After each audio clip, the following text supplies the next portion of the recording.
आज का जो दिन है वो बहुत ही पवित्र है। हाँ, आज क्या है कौन बताएगा? हाँ जी, श्री गोविंद घोष का तिरुभाव दिवस है। हमारे आचार्यों की परंपरा में एक महान आचार्य हैं श्री गोविंद घोष, उनका तिरुभाव दिवस है। उनके विषय में हम कुछ चर्चा सुनेंगे। और ये उनका तिरुभाव दिवस इसलिए भी विशेष है क्योंकि हमारे वैष्णव कैलेंडर में उनके आविर्भाव का जिक्र नहीं है। उनके आविर्भाव का चूँकि पता नहीं है, इसलिए साल में केवल एक ही दिन आता है कि हम उनको याद करें। तो गोविंद घोष के विषय में हम सुनेंगे, आप लोग बहुत ध्यान से सुनें।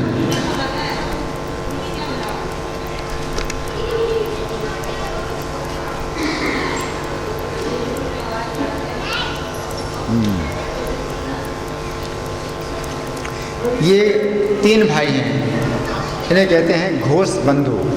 3 भाई हैं, वासुदेव घोष, माधव घोष और गोविंद घोष। ये तीनों भाई श्री चैतन्य और नित्यानंद के अति प्रिय सेवक हैं। 3 भाई कौन कौन से हैं? वासुदेव घोष और माधव घोष और गोविंद घोष। तीनों श्री चैतन्य नित्यानंद के अति प्रिय हैं। तीनों ने बहुत समय तक दोनों के पास रह करके सेवा की है। कौन दोनों? चैतन्य और नित्यानंद। इन दोनों के साथ रह करके बहुत सेवा की। ये अग्रद्वीप के वासी हैं, नवद्वीप में अग्रद्वीप, यहाँ रहते थे।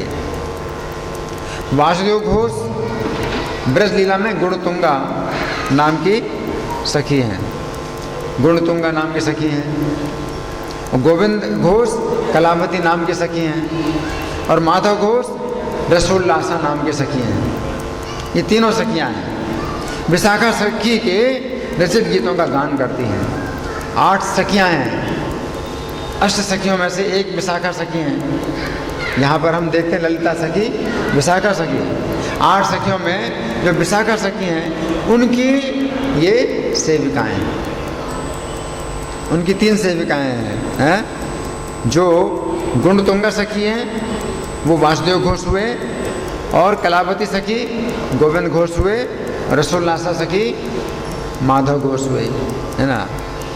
ये विशाखा सखी के रचित गीतों का गान करती हैं। ब्रजलीला में क्या करती हैं? विशाखा सखी ने जो गीतों की रचना की है उनको गाती हैं। गौर गुणोद्देश दीपिका में लिखा है, कलावती रसोल्लासा गुणतुंगा ब्रजे स्थिता श्री विशाखा कृतम गायन तिस्माद्य तामताम। ये तीनों जो है गोविंद माधवानंद वासुदेवा यथा क्रमम।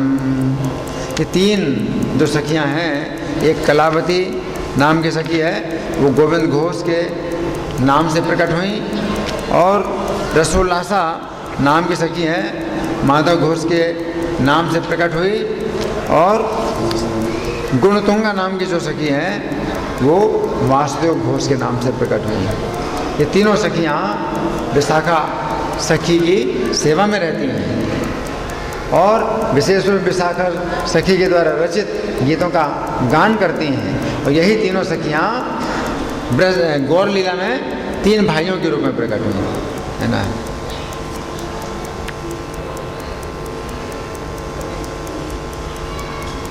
गोविंद घोष जब गान करते थे तो महाप्रभु उठ करके नृत्य करने लगते थे। इनकी गान में इतना भक्ति भाव था, जब ये गाते थे तो इतना भक्ति भाव था कि श्री चैतन्य उठ करके नृत्य करने लगे।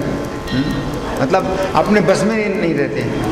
भगवान जो है विवश हो जाते हैं, बैठे बैठे वो विवश हो जाते हैं कि खड़े होकर के नृत्य करने लगते हैं। तो कितनी भक्ति की भावना है। भगवान तो भक्ति के बस में है ना। महाप्रभु ने जब नित्यानंद प्रभु को गौड़ देश में प्रचार करने के लिए भेजा तो वासुदेव और माधव घोष को तो साथ में भेज दिया, किंतु गोविंद घोष को अपने पास रखा नीलाचल में। नीलाचल है जगन्नाथपुरी में। तो गोविंद घोष का विशेष महत्व है।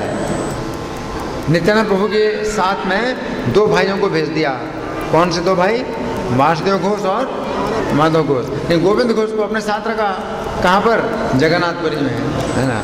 तो विशेष इनका महत्व है। इससे गोविंद घोष को बहुत आनंद आया, बहुत सुख मिला कि भगवान ने मुझे अपनी सेवा में रखा है। लेकिन जब महाप्रभु अनेक भक्तों के साथ वृंदावन की यात्रा कर रहे थे, उस समय ये उनके साथ मुझे, जब महाप्रभु वृंदावन की यात्रा कर रहे हैं, कहाँ से वृंदावन जा रहे हैं? नीलाचल, जगन्नाथपुरी। जगन्नाथपुरी से जब वृंदावन जा रहे हैं तो गोविंद घोष को अपने साथ रखा, है ना। तो अब महाप्रभु का तो मतलब बड़ा कठोर सन्यास का नियम था। सन्यास जो है वो बहुत कठोर नियम का पालन करते थे सन्यास के। तो सन्यासी को कुछ अपने साथ नहीं रखना है, अपने पास कोई खाने की वस्तु नहीं रखना है, कुछ पैसा नहीं रखना है, कुछ सामान नहीं रखना है, पूर्ण रूप से कृष्ण के आश्रित। तो श्री चैतन्य इतने कठोर सन्यासी थे, कोई चीज़ अपने साथ नहीं रखना है ना।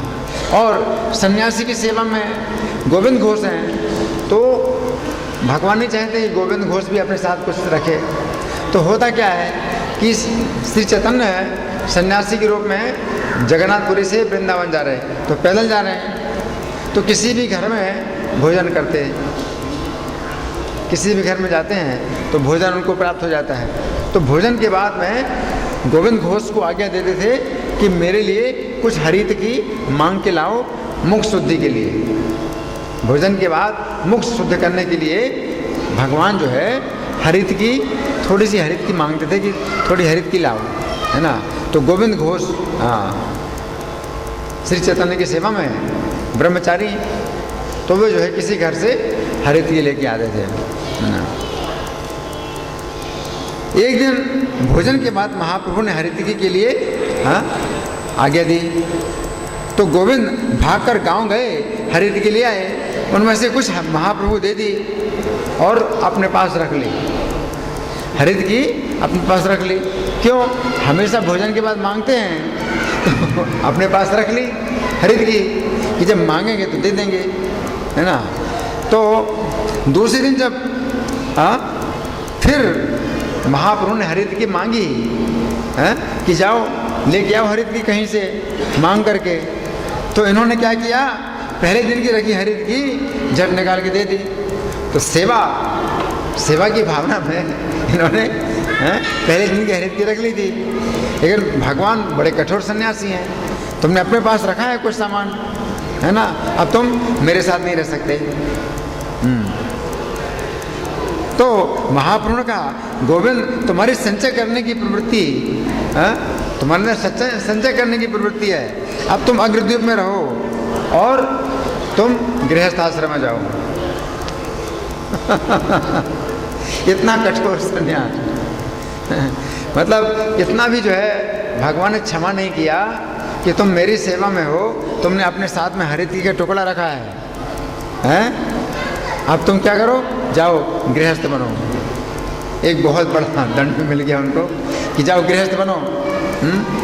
गृहस्थी का ये काम होता है, भाई कल के लिए रखो, 1 महीने के लिए रखो, ये गृहस्थी का काम है। अपने घर में अपने पास पैसा रखेगा, अन्न रखेगा और घर मकान तैयार करेगा, ये गृहस्थों का काम है, सन्यासी का काम नहीं है। तुमने मेरे साथ रह करके तुमने संचय किया है, क्या टुकड़ा? एक टुकड़ा हरितकी तुमने रखा अपने पास में, अब तुम क्या करो? जाओ क्या बनोगे? गृहस्थ बनो। गृहस्थ तो और अब ये जो है बड़े दुखी हो गए कि भगवान ने जो है, मैंने तो ये सोचा था कि भगवान की सेवा में कोई देर ना हो, तो मैंने रख लिया था। तो बहुत दुखी हो गए, बड़े निराश हो गए कि अब ये क्या कर दिया, भगवान ने मुझको कितना बड़ा दंड दे दिया। तो बहुत निराश हो गए। तो भगवान बोले कि तुम चिंता मत करो, मैं गोपीनाथ के रूप में आऊँगा और तुम्हारी सेवा स्वीकार करूँगा। गोपीनाथ अर्चा विग्रह के रूप में मैं तुम्हारे पास आऊँगा और सेवा तुमसे लूँगा, तुम मेरी सेवा करोगे गोपीनाथ अर्चा विग्रह के रूप में, भगवान ने कहा, है ना। तो भगवान का आदेश मान करके वहाँ रहने लगे। अब वहाँ पर रहने लगे तो एक दिन गंगा में स्नान कर रहे थे, अग्रद्वीप में गंगा में स्नान कर रहे थे, तो पीछे कोई चीज़ बहती हुई आई और पीठ में जोर से टकराई। तो पानी में खड़े हैं तो कोई बहती हुई आई और पेट में जोर से लगी तो पीछे मुड़ करके देखा कि क्या है, बहुत भारी लकड़ी है, बहुत भारी लकड़ी है ना, बड़ी ठोस लकड़ी है। और जब उठाया घर ले आए तो रात्रि में स्वप्न आया कि इस लकड़ी को संभाल करके रखो, जब महाप्रभु आएंगे तो उनको दे देना ये लकड़ी। देखो कितने मतलब अद्भुत लीला है भगवान की। अब उस लकड़ी को आकाशवाणी हुई कि इसको जो है संभाल के रखो, जब महाप्रभु आए तो उनको दे देना। तो सवेरे उठकर उस लकड़ी को सावधानी से देखा तो लकड़ी नहीं थी, वो काले रंग का पत्थर था, काले रंग का पत्थर था, वो लकड़ी नहीं थी। हैं? और देखो पानी में बहती कैसे आई, पत्थर तो पानी में बह नहीं सकता। ये सब भगवान की अद्भुत लीलाएं है ना। तो काले रंग का पत्थर था वो, कृष्ण शिला। दूसरे दिन महाप्रभु वहाँ पर आए, सन्यासी के रूप में महाप्रभु आए और बोले, गोविंद तुम चिंता ना करो, कल एक शिल्पी तुम्हारे पास आएगा और इससे श्री विग्रह का निर्माण करेगा, उस विग्रह की तुम सेवा करना। गोपीनाथ अर्चा विग्रह का जो है निर्माण करेगा, तुम्हें कुछ करने की जरूरत नहीं, एक शिल्पी आएगा तुम्हारे घर में बनाएगा, भगवान ने कहा है ना। तो भगवान के काम ऐसे होते हैं कि अपने आप सब होते जाते हैं, कुछ चिंता करने की जरूरत ही नहीं है। भगवान बोले चिंता मत करो, एक शिल्पी आएगा। ये तो निर्धन है, ये कहाँ से पैसा देंगे, ये किसको पैसा देंगे और कैसे अर्चा विग्रह बनेगा। तो भगवान बोले एक शिल्पी आएगा, वो बनाएगा और तुम उस विग्रह की प्रतिष्ठा करना, अपने घर में प्रतिष्ठा कर लेना श्री विग्रह की। तो महाप्रभु के कहे अनुसार वैसा ही हुआ और एक शिल्पी ने आया, श्री विग्रह का निर्माण किया, श्री गोपीनाथ नाम से प्रतिष्ठा की और प्रेम सहित सेवा करने लगे कि महाप्रभु आ गए मेरे पास, काले रंग के अर्चा विग्रह के रूप में आ गए हैं, है ना। तो सेवा करने लगे। कुछ समय बाद गोविंद ने जो है गृहस्थ आश्रम में प्रवेश किया। आदेश था कि विवाहित हो, तो गृहस्थ आश्रम में प्रवेश किया, क्योंकि स्त्री विग्रह की सेवा के लिए गृहस्थ व्यक्ति की बहुत आवश्यकता है। अकेला व्यक्ति क्या क्या कर सकता है, स्त्री विग्रह की सेवा है ना। तो उसमें बहुत से काम होते हैं, तो गृहस्थ में पूरा जो परिवार होता है तो वो लोग जो है सेवा कर पाएंगे, एक व्यक्ति सेवा नहीं कर सकता। जैसे यहाँ पर पुजारी डिपार्टमेंट है, तो उसमें कई पुजारी काम करते तब सेवा हो पाती है। नियमित रूप से अगर सेवा करना है और प्राण प्रतिष्ठा हुई अर्चा विग्रहों की, तो एक व्यक्ति से थोड़ी होगा, है ना। तो एक एक वेदी में कई पुजारियों की सेवा रहती है, तब कहीं सेवा हो पाती है। तो अर्चा विग्रह की सेवा करना है, तो या तो कई सन्यासी मिलकर के करेंगे, या कई ब्रह्मचारी मिलकर के करेंगे, या फिर गृहस्थ है तो अपना पूरा परिवार जो है मिलकर के सेवा करेगा, है ना। तो हर एक व्यक्ति अकेला सेवा नहीं कर सकता। तो विवाह किया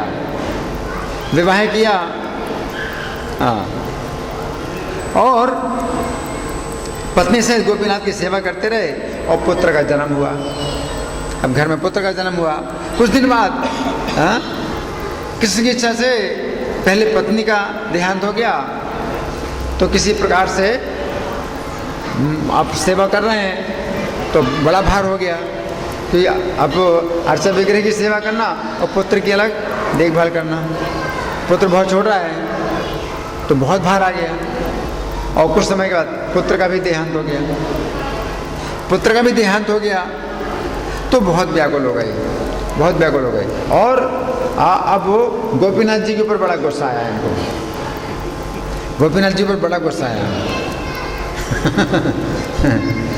भक्त है ना, कभी कभी भगवान के ऊपर गुस्सा होता है, तो भगवान के ऊपर बड़ा गुस्सा होंगे, है ना। क्योंकि अगर किसी व्यक्ति को तत्व ज्ञान नहीं होता है तो जो है भगवान को फिर वो अपनी तरह मान लेता है, और ऐसी स्थिति में भगवान भी जो है उसी की तरह व्यवहार भी करते हैं। तो भगवान भी नहीं चाहते कि इसको तत्व ज्ञान हो, तो भगवान के साथ भी अपनी तरह व्यवहार करने लगे और गुस्सा हो गए और सेवा बंद कर दी। अब तुम्हारी सेवा नहीं करेंगे। तुमने पत्नी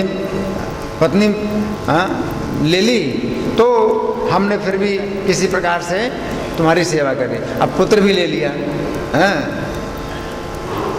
तो बहुत गुस्सा हुए, सेवा बंद कर दी। जब सेवा बंद कर दी तो दूसरे दिन ही रात्रि में सपना दिया, गोपीनाथ जी ने सपना दिया। क्या बोले? बोले गोविंद, जिसका एक पुत्र मर जाता है वो क्या दूसरे पुत्र को अन्न जल खाना पीना न देकर मार डालता है? अगर एक पुत्र मर जाता है किसी का तो दूसरे पुत्र को भी खाना पीना न देकर के मार डालता है क्या?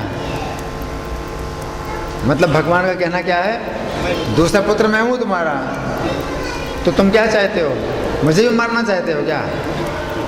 अगर एक पुत्र मर गया तो दूसरे पुत्र को भी तो भगवान जो है देखो कैसे लीला करते हैं और भक्त के साथ कैसे अपना संबंध जोड़ते हैं कि मैं भी तो तुम्हारे द्वारा पालन करने योग्य हूँ, तुम मेरा पालन करो, तुम मेरी देखभाल करो, है ना? तो मेरी सेवा क्यों बंद कर दी तुमने? कौन बोले? गोपीनाथ जी बोले, मेरी सेवा क्यों बंद कर दी तुमने? इन्होंने कहा मैंने पुत्र प्राप्ति के लिए विवाह किया था, मैंने पुत्र प्राप्ति के लिए विवाह किया था और पुत्र हुआ तो जीता रहता तो मुझे पितृपिंड तो देता रहता। गोपीनाथ जी आपकी सेवा से मुझे क्या फ़ायदा है? आपकी सेवा से क्या फ़ायदा है? अब भगवान की सेवा तो जन्म जन्म का लाभ है, लेकिन जब भक्त है तो भगवान को अपनी तरह समझता है तो वो नहीं सोचता है कि इससे बढ़ कर के कुछ है ना? तो तुम्हारी सेवा से मुझे क्या फ़ायदा, है ना? ये सामान्य मनुष्य के धरातल पर भगवान से बात कर रहे हैं और भगवान भी जो है उसी धरातल पर बात करते हैं, है ना? तो भगवान ने क्या कहा? भगवान ने कहा गोविंद मैं प्रतिज्ञा करता हूँ कि तुम्हारे तिथि पर मैं अनेक समय तक तुम्हारा श्राद्ध करता रहूँगा। अब तो मुझे खाने पीने को दो, मेरी सेवा करो, मैं करूँगा तुम्हारा श्राद्ध। भगवान जो है मैं तुम्हारा पुत्र हूँ, मैं तुम्हारा पुत्र हूँ। तुम्हारा पुत्र जीवित रहता तो कितने दिन तक जीवित रहता, कितने दिन तक श्राद्ध करता है? लेकिन मैं तो नहीं मरूँगा। तो जब तक मेरी यहाँ अर्चा विग्रह की प्रतिष्ठा रहेगी तब तक तुम्हारा श्राद्ध में करता रहूँगा। तो अब मुझे खाने पीने को दो, मेरी सेवा करो, ठीक है? तुमको जो है अगर पुत्र से यही आशा है कि मरने के बाद जो है श्राद्ध करे तो मैं करूँगा तुम्हारा श्राद्ध। अच्छा, तो गोविंद आश्वस्त हुए और फिर गोपीनाथ जी की सेवा करने लगे। अंतिम समय में इन्होंने लोगों को कह दिया मेरे मृतक देह को जलाना नहीं, प्रांगण में ही समाधि दे देना। अंतिम समय में क्या कहा? मेरे शरीर को जलाना नहीं, इसी मंदिर के प्रांगण में ही मुझे समाधि देना, है ना? समाधि दे देना। ऐसा किया गया। अब अगले साल क्या हुआ? क्योंकि इनकी तिथि जो तिरुभाव की तिथि को किसी ने तो नोट नहीं किया था, तो हुआ क्या कि चिंता हो केवल एक व्यक्ति को थी कि श्राद्ध करना है इनका। किसको? गोपीनाथ जी को। गोपीनाथ जी ने तिथि नोट की हुई कि भाई हमारे पिता का श्राद्ध कराना है। तो जिस दिन इनका तिरुभाव दिवस आने वाला था तो एक दिन पहले ही मतलब रात में पुजारी को सपना दिया। पुजारी को सपना दिया कि मेरे पिताजी का श्राद्ध है तो कल जो है मुझे सब प्रकार के भोग नहीं लगाना, केवल एक ही प्रकार का आइटम देना, जो होता है ना, जो खिचड़ी है या वो चावल और मूंग की दाल का, है ना, केवल वही भोग देना और कोई व्यंजन नहीं देना। और मुझे केवल एक ही वस्त्र पहनाना और मेरे हाथ में कुसा देना है, मेरे हाथ में कुसा देना है। जैसे पुत्र होता है कुसा लेकर के पिता का श्राद्ध करता है, तो मेरे हाथ में कुसा देना है। तो अगले दिन सब सवेरे पुजारी उठा तो दूसरे पुजारियों को बताया कि आज तो मुझे ये सपना आया। तो दूसरे पुजारी ने कहा मुझे भी सपना आया कि गोपीनाथ जी कह रहे हैं कि मेरे पिता का श्राद्ध करना है। तीसरे पुजारी ने कहा मुझे भी सपना आया। सभी पुजारियों को सपना दिया कि मेरे पिता का श्राद्ध है, मेरे पिता का श्राद्ध करो। तो फिर सबने विचार किया, भाई हाँ बिल्कुल सही, 1 साल पहले उनका आज के दिन ही तिरुभाव हुआ था, है ना। तो फिर ये तिथि नोट कर ली। तो गोविंद जी का जो है मतलब जहाँ मंदिर है अग्रद्वीप में, अभी भी आज भी जो है आज के दिन उनका जो है श्राद्ध होता है। तो उस दिन क्या गोपीनाथ जी ने जो है एक ही वस्त्र धारण किया, हाथ में कुशा ली थी और भोग केवल एक ही का लगाया, है ना। जो भी हो वो चावल और जो होता है मूंग की दाल है उसी का भोग लगाया। और लोगों ने जो दर्शन करने वाले थे उन्होंने देखा कि उन आँखों से आंसू बहा रहे हैं, जैसे पुत्र होता है ना पिता के शोक में आंसू बहाए। तो गोपीनाथ जी जो है आंसू बहाए अपने पिता के लिए। अब गोविंद घोष का तो तिरुभाव श्री चैतन्य के समय में हुआ था ना, तो आज से 500 साल से भी ज़्यादा हो चुका है, अभी भी तिरुभाव उनका मनाया जाता है। तो भगवान जो है अगर किसी के पुत्र बन जाए तो देखो कितना लाभ है। भगवान का संबंध जो है कभी नहीं टूटता है। भगवान जो भी संबंध बनाते हैं भक्तों के साथ में कभी नहीं टूटता है।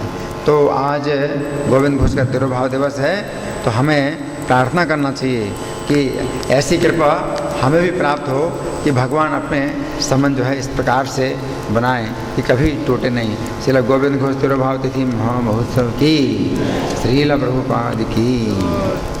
तो शायद आज शाम की कक्षा का अंतिम दिन है, रामनवमी तक अब यहाँ शाम को कक्षा नहीं होगी क्योंकि कल ऑडिटोरियम में राम कथा शुरू होने वाली है।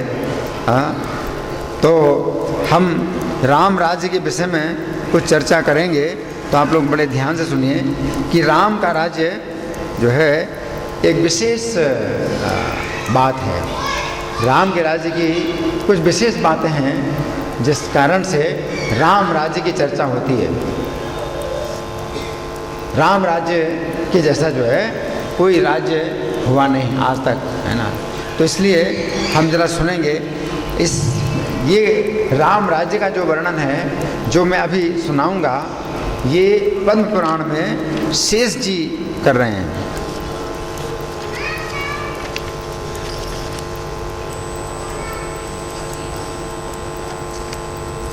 पद्म पुराण में शेष जी कर रहे हैं, और जब शेष जी करें तो कैसा वर्णन होगा आप लोगों को जो है इसका आस्वादन करना है। आप इसका रस लीजिए कि शेष जी के मुख से राम राज्य का वर्णन हुआ है। वात्स्यायन नाम के ऋषि हैं, उनको सुना रहे हैं शेष जी हैं। तो राम के राज्य में सबसे पहली बात शेष जी ने ये बताई कि राम राज्य में केवल नदी सदंभा है, जनता नहीं है, सदंभा। अभी शब्द का चमत्कार बड़ा गहरा है। दंभ आप जानते हैं ये क्या है, अच्छा गुण है या दोष है? दंभ दोष है। अगर हम कहें भाई तुम्हारे अंदर बड़ा दंभ है, इसका मतलब हम आपकी निंदा कर रहे हैं, ये निंदा की बात होती है। दंभ ये शब्द जो है निंदा का शब्द है ना। तो शेष जी बताते हैं कि राम के राज्य में जनता सदंभ नहीं है। सदंभ कहते हैं आप बड़े सदंभ हैं। सदंभ का मतलब आपके अंदर दम बहुत ज़्यादा है। सा का मतलब सहित, है ना। और स्त्री अगर उसको स्त्रीवाचक बनाए तो सदंभा कहेंगे, स्त्री के लिए कहेंगे सदंभा, यानी जिसमें दंभ बहुत है। ऐसी स्त्री जो ज़्यादा दंभ करती है तो उसको सदंभा कहेंगे, सदंभा, है ना। तो शेष जी क्या कहते हैं कि राम के राज्य में नदियाँ सदंभा हैं लेकिन जनता सदंभा नहीं है। तो जनता सदंभा नहीं है तो समझ में आ गया कि जनता में कोई दंभ नहीं है, यानी दिखावा नहीं है। जनता में कोई दिखावा नहीं है, सदंभा नहीं है ना। लेकिन फिर कहा कि नदियाँ सदंभा हैं। नदियाँ सदंभा है तो ये नदियाँ सदंभा है, ये जो है प्रशंसा की बात है। अगर नदियाँ सदंभा हैं तो ये नदियों की प्रशंसा है। अब यहाँ सदम्भा का अर्थ क्या हो गया? सत अम्भा। सत का मतलब है बढ़िया, अम्भा माने पानी, तो बढ़िया पानी वाली हैं। तो सदम्भा के दूसरे प्रकार से जो विश्लेषण होता है वो क्या होता है? सत अम्भा। अम्भ माने पानी है, और सत अम्भा का मतलब है अच्छे पानी वाली नदियाँ। राम के राज्य में नदियों में पानी कैसा होता था? बढ़िया, बिस्लरी वाटर। आपको जो है नदियों में बिस्लरी वाला जल मिलेगा। सदम्भा राम के राज्य में कहीं भी जो है नदी में ये नहीं है कि जैसे कूड़ा मिले या कीड़ा मिले या मिट्टी मिले, कीचड़ मिले, कुछ नहीं, बिल्कुल स्वच्छ पानी राम के राज्य में। तो ये नदियाँ अगर सदम्भा हैं तो ये प्रशंसा की बात है, गुण है। लेकिन जनता अगर सदम्भा हो तो ये निंदा की बात है। तो जनता सदम्भा नहीं है लेकिन नदियाँ सदम्भा हैं। तो ये पहला राम के राज्य का जो है ये गुण है। दूसरा क्या है? दूसरा है कि ब्राह्मण आदि चारों वर्ण कुलीन है। राम के राज्य में जितने वर्ण हैं वो क्या है? कुलीन हैं। कुलीन का मतलब है अच्छे कुल के। कुलीन कहते हैं ना भाई, आप तो बड़े कुलीन हैं, मतलब अच्छे कुल के हैं। तो कुलीन का मतलब है अच्छे कुल के। तो राम के राज्य में जितने भी वर्ण हैं, चारों वर्ण हैं, ये कैसे हैं? कुलीन रहते हैं, कुलीन हैं, अच्छे कुल के हैं, है ना? प्रशंसा की बात है, कुलीन। लेकिन राम के राज्य में धन कुलीन नहीं है, ये निंदा की बात है। धन अगर कुलीन हो तो निंदा की बात है। कैसे? दूसरा अर्थ है कु का मतलब बुरे, और लीन माने लगे, बुरे काम में लगे। तो कुलीन का एक दूसरा अर्थ ये भी होता है, जो बुरे काम में लगा हो तो कुलीन बोलते हैं ना। आप तो शराब में लीन हैं, आप तो जुए में लीन हैं, कुलीन, आप कुलीन हैं। तो कुलीन शब्द का अर्थ है प्रशंसा में भी होता है और निंदा में भी होता है ना? तो राम के राज्य में चारों वर्ण कुलीन हैं। किस अर्थ में? कुल, अच्छे कुल की। लेकिन धन कुलीन नहीं है। किस अर्थ में? कि बुरे काम में नहीं लगता। किसी का भी धन बुरे काम में नहीं लगता है, धर्म के काम में लगता है। अधर्म के काम में किसी का धन नहीं लगता है। तो राम के राज्य की दूसरी विशेषता ये है। क्या विशेषता है?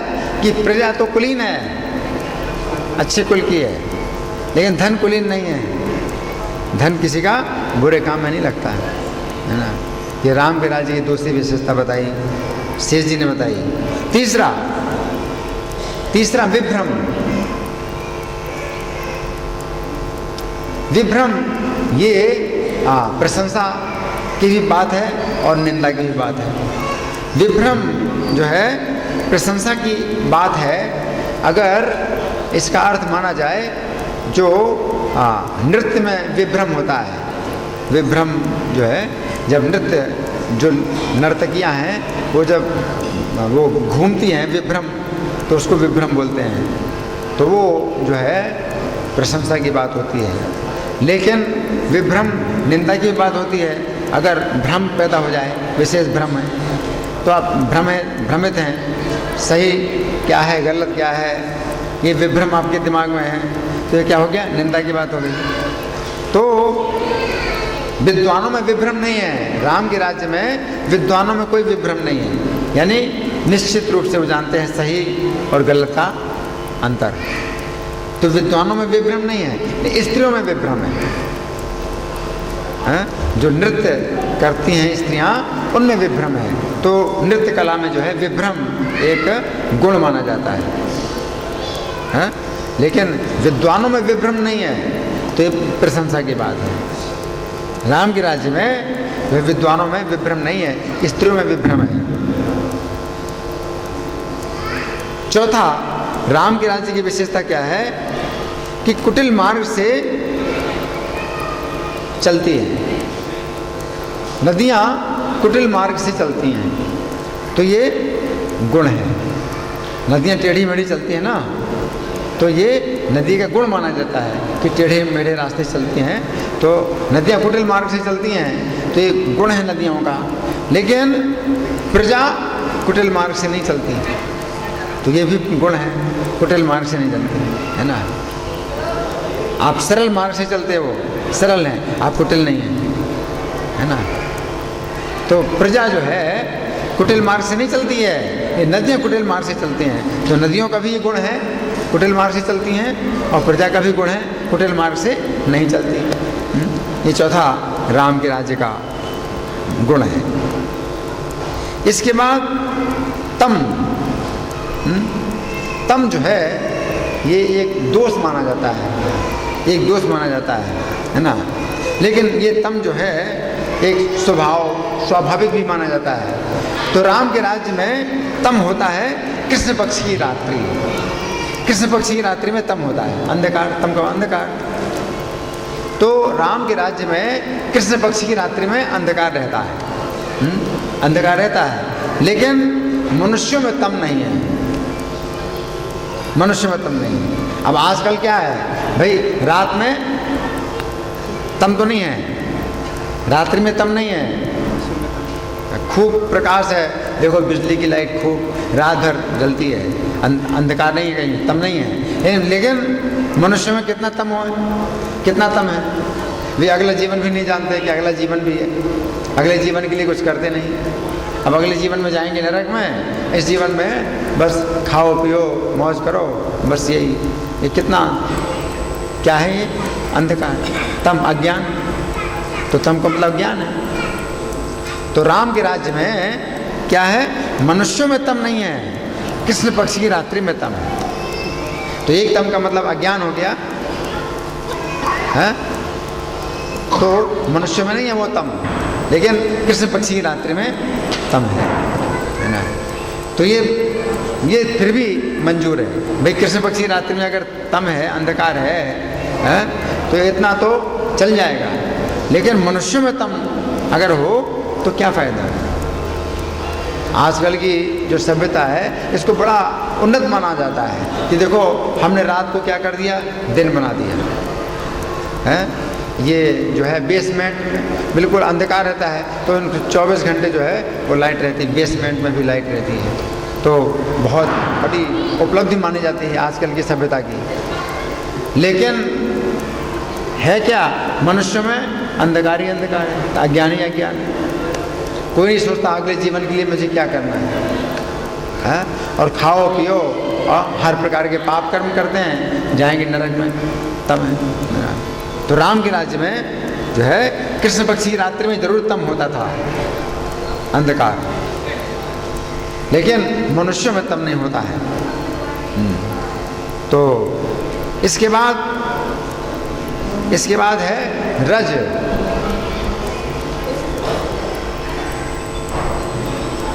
स्त्रियों में रज का संयोग होता है।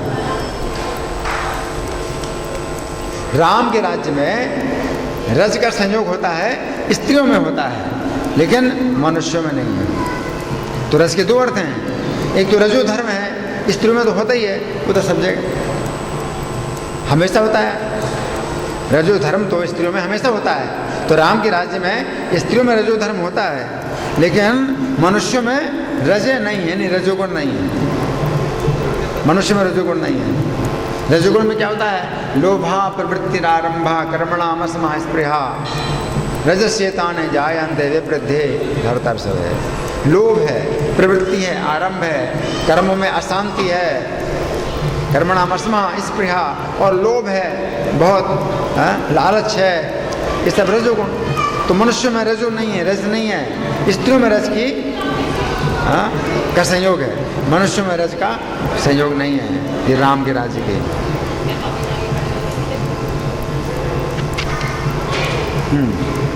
इसके बाद आनंद, आनंद शब्द है ना। धन से मनुष्य आनंद हैं, लेकिन भोजन उनका आनंद नहीं होता है। धन से मनुष्य आनंद है, इसका मतलब क्या हुआ, धन से मनुष्य आनंद है, लेकिन भोजन आनंद नहीं है। आनंद का मतलब है अन्न रहित नहीं है भोजन, भोजन में अन्न रहता है, अन्न मिलता है। सबको भोजन में अन्न मिलता है। अगर अन्न ना मिले तो जो है पत्ते खाते हैं लोग, पत्ते खा के रहते हैं, या कुछ फल है सूखे पत्ते खा के रहते हैं अगर भोजन ना मिले। तो राम के राज्य में ऐसा किसी को नहीं है, सबको अन्न मिलता है, भोजन में अन्न रहता है। लेकिन धन से मनुष्य आनंद नहीं है। आनंद का विचार करना पड़ेगा कैसा अर्थ है।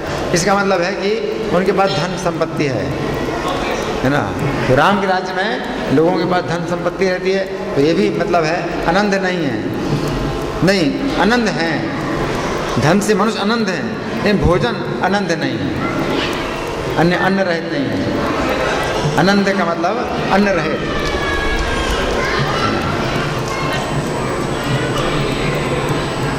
फिर है रथ ही अनय है। राम के राज्य में अनय होता था रथों में, लेकिन राज कर्मचारियों में अनय नहीं होता है। अनय का मतलब क्या है? अनय का एक अर्थ है कि न्याय रहित। न्याय का मतलब न्याय, अनय का मतलब अन्याय। तो राज कर्मचारियों में अनय नहीं है। राम के राज्य में राज कर्मचारियों में अनय नहीं होता है। जैसे आजकल राज कर्मचारियों में कितना अन्याय है। किसी को पैसा खिला दो तो वो जो है आपके पक्ष में हो जाएगा, और सही को गलत, गलत को सही करेगा। और जो सही आदमी उसी को दंड दिलवा देगा या जेल में डाल देगा।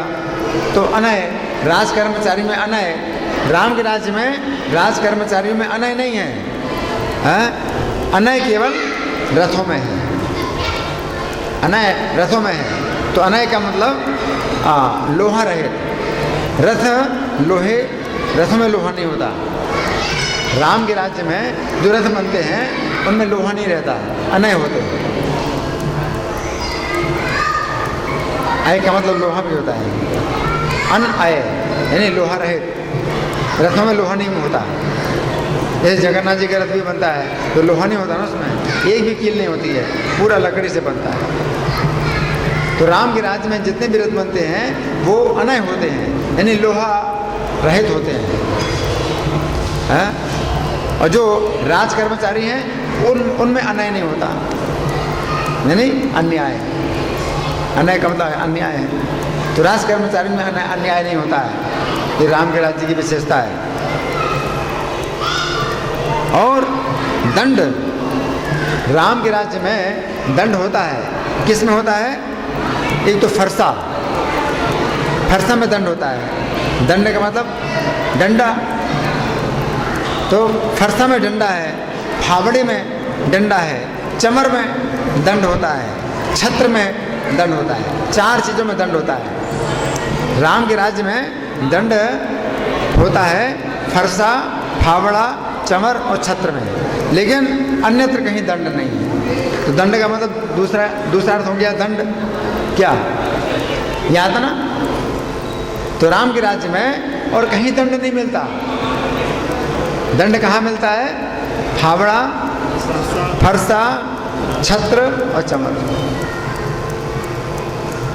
तो दंड का जो है एक अर्थ होता है डंडा और दूसरा अर्थ होता है यातना। तो राम के राज्य में दंड कहीं नहीं मिलता, केवल 4 चीज़ों में दंड मिलता है। फरसा, छत्र, फावड़ा, चमर, है ना। ये राम के राज्य की विशेषता है। और दुर्बलता, राम के राज्य में दुर्बलता केवल स्त्रियों के मध्य भाग में है। दुर्बलता स्त्रियों के मध्य भाग में है, अन्यत्र कहीं नहीं है दुर्बलता। स्त्रियों का मध्य भाग यानी कमर जो पतली होती है, ये सुंदरता। कौन बातें कर रहा है यहाँ पर? दुर्बलता, राम के राज्य में दुर्बलता मिलती है केवल स्त्रियों की कमर में। स्त्री की कमर पतली होती है ना, तो सुंदरता का चिन्ह माना जाता है। तो ये गुण है। स्त्रियों की कमर पतली होती है तो ये गुण माना जाता है। तो राम के राज्य में दुर्बलता होती है स्त्रियों की कमर में, लेकिन अन्यत्र कहीं दुर्बलता नहीं, अन्यत्र कहीं दुर्बलता नहीं। ये राम राज्य की विशेषता है। फिर कुष्ठ का योग, राम के राज्य में कुष्ठ का योग नहीं है। कुष्ठ का मतलब कोढ़, तो राम के राज्य में कहीं कोढ़ है ही नहीं, कोई व्यक्ति कोढ़ी नहीं है, कुष्ठ का योग नहीं है। लेकिन कुष्ठ का योग किस में है? एक दवा औषधियों में होता है। तो कुष्ठ का दूसरा अर्थ होता है कूट नामक औषधि। तो कूट नामक औषधि का योग जो है राम के राज्य में औषधियों में मिलता है। कुष्ठ का योग औषधियों में है लेकिन मनुष्य में नहीं है, यानी कुष्ठ रोग नहीं है किसी राम के राज्य में। ये राम के राज्य की विशेषता है। इसके बाद छिद्र, छिद्र राम के राज्य में छिद्र कहीं नहीं मिलता। छिद्र का मतलब क्या है? कमी। भाई आपके स्वभाव में ये छिद्र है, मतलब कमी। तो राम के राज्य में कहीं भी छिद्र नहीं है। जैसे आप देखते हैं भाई आपके व्यवहार में कितने छिद्र हैं, बहुत छिद्र हैं, आपकी बातों में बहुत छिद्र हैं, बहुत कमियां हैं। तो छिद्र का मतलब कमियां। तो राम के राज्य में कहीं भी कमी नहीं मिलती, किसी भी चीज़ में। कोई भी चीज़ हो उसमें छिद्र होता ही नहीं है ना, कोई कमी होती नहीं राम के राज्य में। ये छिद्र कहाँ मिलता है? रत्नों में ही छिद्र मिलता है। रत्नों में छिद्र हो तो ये तो आवश्यक है ना, रत्नों में छिद्र मिलता है तो वो आवश्यक है। रत्नों में छिद्र ना हो तो कैसे पहना जाएगा? तो राम के राज्य में छिद्र मिलता है केवल रत्नों में, और कहीं छिद्र नहीं मिलता। शेष जी ने राम के राज्य का वर्णन किया है। और शूल, शूल जो है राम के राज्य में शूल कहीं नहीं मिलता। शूल का मतलब तकलीफ है ना, जैसे उदर शूल, तो पेट में अगर आपको तकलीफ हो तो शूल बोलते ना। तो राम के राज्य में शूल कहीं नहीं मिलता, यानी दर्द कहीं नहीं मिलता। लेकिन कहाँ मिलता है शूल? मूर्तियों के हाथों में। मूर्तियों के हाथ में ही शूल मिलता है।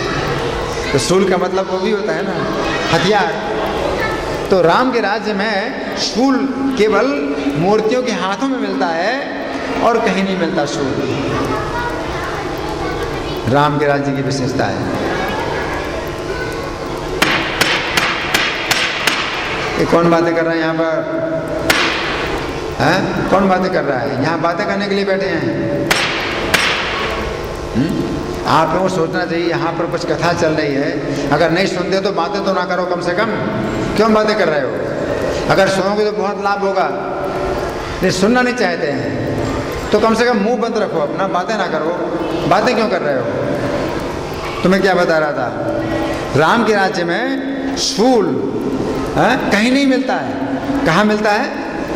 मूर्तियों के हाथ, मूर्तियों के हाथ में है। प्रजा के शरीर में कहीं शूल नहीं है, ये कहीं भी दर्द नहीं है। प्रजा के शरीर में कहीं दर्द नहीं होता है। अभी तो कमर शूल, उदर शूल है, सिर शूल है ना, कितने शूल हैं, कर्ण शूल है ना, नख शूल, हर जगह दर्द ही दर्द है ना। दांत में शूल, दांत में दर्द है, हर जगह दर्द है। राम के राज्य में कहीं शूल नहीं है, केवल मूर्तियों के हाथों में शूल होता है। और कंपन, राम के राज्य में कहीं कंपन नहीं है, यानी भय के कारण कंपन होता है ना, तो राम के राज्य में कहीं कंपन नहीं मिलता। कंपन कहाँ मिलता है? भक्ति के रस में कंपन मिलता है। भक्ति के रस में कंपन मिलता है। तो ये क्या है? भक्ति का रस, तो रस है। कंपन, रोमांच कंपाश्रु तरंग भाजो है ना। गुरु जो है रोमांच और कंपन अश्रु, भक्ति के रस में कंपन मिलता है। राम के राज्य में कंपन केवल मिलता है भक्ति के रस में, और कहीं कंपन नहीं मिलता। यानी भय से कोई कंपन, भय का किसी के अंदर कंपन नहीं है। राम के राज्य में कहीं कंपन नहीं मिलता है, भक्ति के रस में कंपन मिलता है।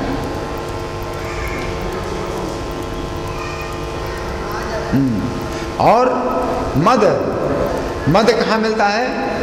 राम के राज्य में केवल हाथियों में मद मिलता है। पुरुषों में मद नहीं है। मद का मतलब क्या होता है? नशा। मद होता है ना, हाँ? पैसे का मद है ना, विद्या का मद है ना। तो मद का मतलब घमंड होता है ना, मद बहुत, हाँ, तुम्हें मद हो गया है, घमंड। तो राम के राज्य में कहीं मद नहीं है, यानी कहीं घमंड नहीं है। ये मद कहाँ है? हाथियों में। हाथी मद बहाते हैं, वो सुगंधित होता है ना, हाथी के शरीर से मद निकलता है तो वो सुगंधित होता है। तो ये गुण है। हाथियों में अगर मद होता है तो गुण होता है, लेकिन किसी व्यक्ति में मद है तो ये क्या है? दोष है। तो राम के राज्य में मद कहीं नहीं मिलता। कहाँ मिलता है? केवल हाथियों में मद मिलता है।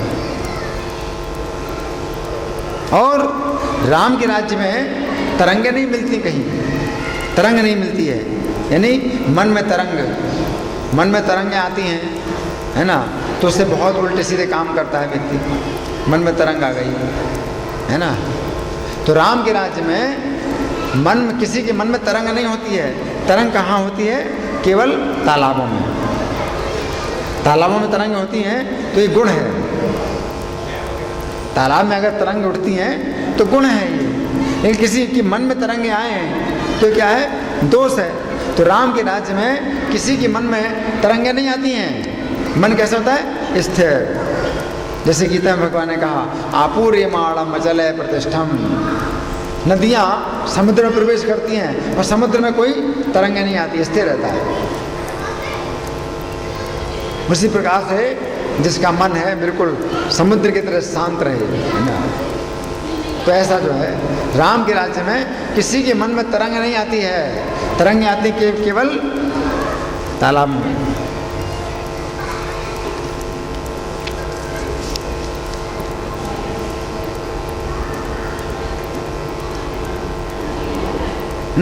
और राम के राज्य में राजा लोग दान का त्याग नहीं करते हैं, केवल हाथी ही दान का त्याग करते हैं। दान का भी मतलब मद होता है एक प्रकार से। तो हाथी जो है दान का त्याग करते हैं, लेकिन राजा लोग दान का त्याग नहीं करते हैं। इन राजा लोग हमेशा दान देते हैं। दान के दो अर्थ हैं, है ना। फिर तीखापन, राम के राज्य में कहीं तीखापन नहीं मिलता। तीखापन तो बड़ा दोष है भाई, तुम बहुत तीखे, तुम्हारे अंदर बड़ा तीखापन है ना। तो तीखापन राम के राज्य में कहीं नहीं मिलता है। तीखापन कहाँ मिलता है? केवल कांटों में। कांटों में तीखापन, कांटे का मतलब ही है जो तीखा हो। राम के राज्य में तीखापन कहीं नहीं मिलता। हाँ, कहाँ मिलता है? केवल कांटों में मिलता है। तो ये राम के राज्य की विशेषता है। और राम के राज्य में गुणों से वियोग कभी नहीं होता।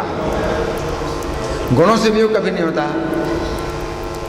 मतलब हमेशा गुण का संयोग रहता है। गुणों से कभी किसी का वियोग नहीं होता, है ना। यानी गुण से आप दूर कभी नहीं होते। राम के राज्य में कोई भी व्यक्ति गुणों से दूर नहीं होता, केवल बाण होते हैं। गुण का मतलब रस्सी भी होता है।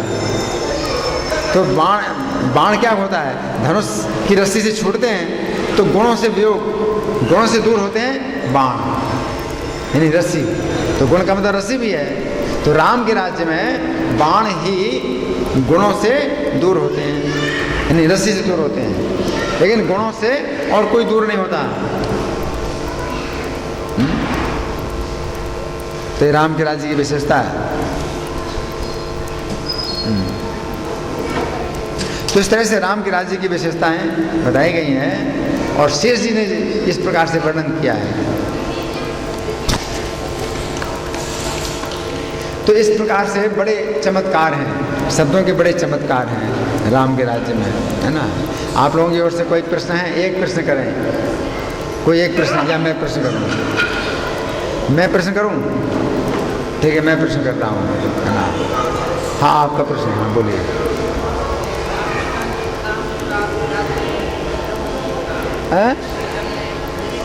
नहीं, मैंने क्या कहा? दंभ। हाँ, राम के राज्य में अब प्रजा से दम्भा नहीं है, नदियाँ ही से दम्भा है। मैं तो किसी में दम नहीं है। इनका प्रश्न है कि धोबी में तो दम में था। ये घटना 10,000 साल के बाद हुई, एक व्यक्ति के द्वारा। 10,000 साल तक राम सीता के साथ रहे, सीता राम ने मिल करके 10,000 साल तक अयोध्या में राज्य किया, है ना। और फिर जब राम ने सीता को वनवास दिया तो केवल 12 साल के लिए दिया। तो ये घटना कोई विशेष नहीं है। जो सीता जी राम के साथ में कितने समय तक रही? 10,000 साल तक रही। तो ये जो घटना है, इसलिए इसको कोई विशेष जो है दुर्घटना नहीं माना जाता। हाँ, धोबी ने कहा कुछ मतलब दुर्बुद्धि आई, है ना, लेकिन 10,000 साल तक कोई ऐसी शिकायत आई नहीं। तो विशेष बात है ना, ये राम के राज्य की विशेष बात है कि नहीं। 10,000 साल तक तो कोई शिकायत नहीं आई। और राम जो है छिप करके सब पता लगाते थे भाई कौन क्या कह रहा है, तो सभी राम का गुणगान करते रहे, ठीक है ना। हाँ, हुई ऐसी बात हुई, 10,000 साल में एक बार कोई अगर बात हुई तो ये कोई विशेष दोष नहीं माना जाता। 10,000 साल तक कितना तो अच्छा रहा, है ना, ठीक है ना। तो इसलिए इसको दोष नहीं माना जाएगा, ठीक है। धन्यवाद। श्री राम कथा महामहोत्सव की जय। श्री गोविंद गोस्तर भावतिथि महामहोत्सव की जय। श्रील प्रभुपाद की जय। श्री श्री राधा पार्थ सारथी ललिता विशाखा गौरनिताई। सीताराम लक्ष्मण हनुमान प्रहलाद नरसिंह देव की जय हो।